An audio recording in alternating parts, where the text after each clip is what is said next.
Di ko rin kayo kilala. Bakit? Eh, hindi naman tayo anak ng politiko eh.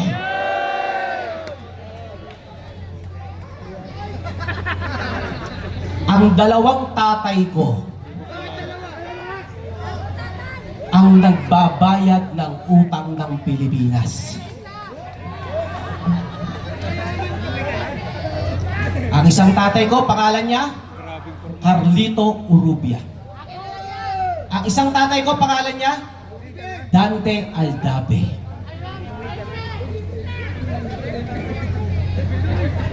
Sila ang nagbabayad ng utang natin.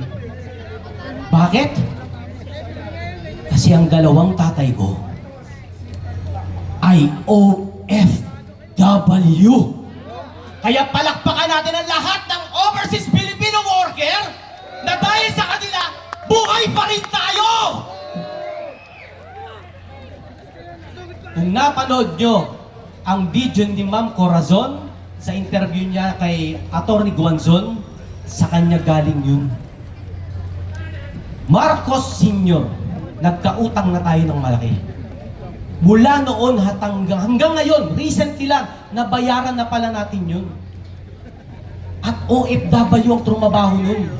Pero bakit kung ituring natin ang mga OFW, ultimo mga kamag-anak natin, parang sila pang nagmamakaawang pansinin natin sila?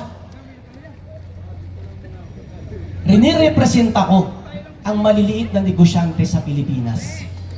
At lagi ko rin kausap ang mga OFW may negosyo na rin sa ibang bansa. Ganong kahuhusay at kalulupit ang mga kamag-anak nating pumusta ng buhay at lungkot pumunta sa ibang bayan. Kaya hindi tayo nawawalan ng pera. 4 na dekada nang nakalipas, wala na tayong ibang naimbento kung paano tayo kikita kung di gawing OFW ang bawat isa. Tuwing tutungtong ang mga OFW sa bansa natin, ako'y nagmamakaawa sa atin. Dapat dyan sa airport pa lang, binubuhat na. Sesermonan ko kayong lahat. Sigurado ko lahat tayo may kamag-anak na OFW. Pero ang kakabal ng mukha nyo, hindi nyo binabati ng happy birthday, eh may utang naman kayo. Galit na rin sila. Pero hindi sila makapunta dito, hindi mabigyan ng tsansa. Pasasalamat na lang sa UPI na ako na hindi nila may kilala nakatungtong dito para makapagsalita. Magagaling tayong mga Pilipino.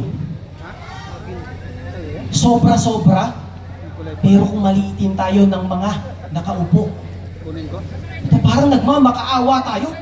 Sa 2K buwan-buwan, kaya namin kitain yan. Ang bigay nyo sa amin, dignidad at moral. Kaya namin kumita ng pera. Gamitin nyo lang sa maayos. Hindi yung wala na kayong ibang naisip. Kundi ayuda na naman, meron akong ideya. Hindi natin tatanggalin ang ayuda. Pero babalik tayo natin. Lahat ng putragis na nakaupo sa gobyerno, kayo tumambay, kayo bibigyan namin ng pera. Kami magpapatakbo ng bansang Pilipinas!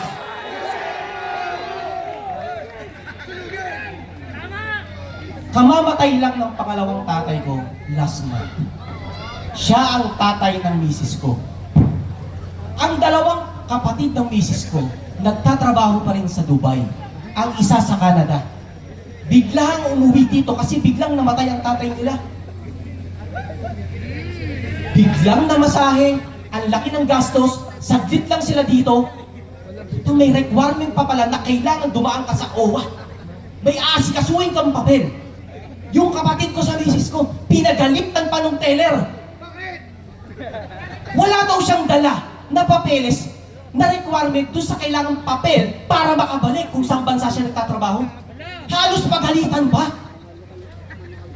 Mahiya kayong mga nagtatrabaho sa gobyerno. Ang OFW, ang malaking ambag sa sahod nyo!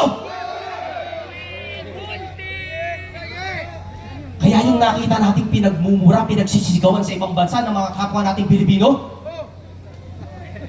tama yun. karapatan natin yun. Huwag nyo naman tawagin pera ng bayan. Ang pinagsama-sama nating ambag. Mula ngayon, tawagin nyo yan. Pera namin yan! Ako'y nakikiusap sa mga wala pa rito. Ilang rally na kami, nasaan na kayo? Ano, darating kayo? Pagbidahan na? Ang kakapal na mukha nyo, pumunta kayo rito! Kailan kayo dadalo?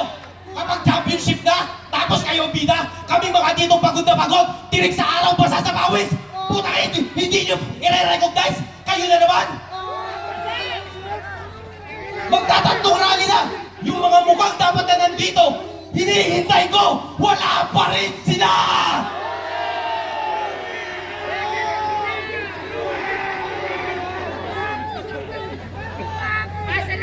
Huwag kang mangialam dito. Wala kang alam dyan. Magtrabaho ka lang. Yan ang mga sinasabi nila sa atin.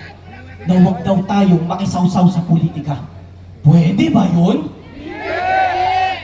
Pera namin yan! Hindi nyo ako kilala. Pero sa susunod na eleksyon, pwede ba bigyan naman natin ng tsansa yung mga hindi kilala? Hindi yung porkit anak ng dating politiko, kung sambahin natin, compare sa kamag-anak natin kung OFW, kala nyo Diyos na! Hindi marunong kumita ng pera yan. Tayo ang nagpapaikot ng Pilipinas. Ang mga unti nating ambag, kaya tayo buhay. Hindi dahil sa galing ng mga politisyan. Sobrang bobobo nila, ayuda na naman. Ayoko nang humaba ang salitain ko ngayon. Meron lang akong konting hiling. Sa ilang malapit niyong kamag-anak na OFW, kahit wala kayong pambayad ng utang, i-message nyo naman ngayon. Kuya, salamat sa sakripisyo! Buhay kami dito! Maraming salamat sa UPI! Mabuhay mga Pilipino sa loob at labas sa Pilipinas!